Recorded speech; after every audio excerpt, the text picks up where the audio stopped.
הרבה שנים אני לומד. זה המעיין הנובע, זה מקור החיים. אין משהו שמשתווה לזה. הרי כל מה שאנחנו עושים מסביב זה בעצם לפרנסתנו, בשביל עצמנו, אבל יש משהו מעבר. מהדרך הזאת אתה מקבל את זה.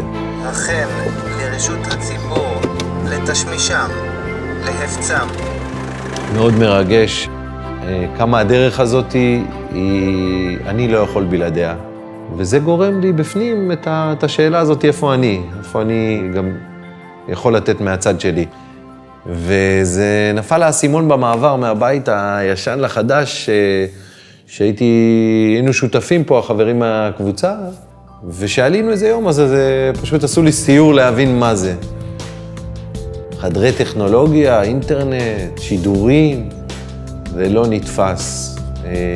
אנחנו רואים את השידורים היום כמובן מאליו, זה דברים פשוטים, מגיע אליי הביתה, ופתאום נפל האסימון בנושא הזה, שאני רוצה להיות שותף לזה.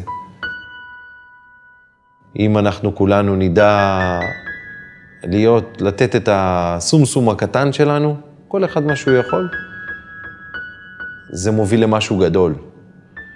ואני מרגיש על עצמי שזה מה שעוזר לי, להיות מחובר ולהיות מקושר, ולהיות חלק מהדבר הזה, להרגיש חלק מהדבר הזה, איפה שאני לא נמצא.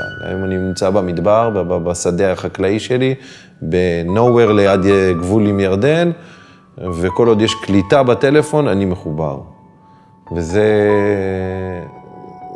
מה זה? זה עבודה מדהימה שאנחנו חייבים אותה, וכל העולם צריך אותה.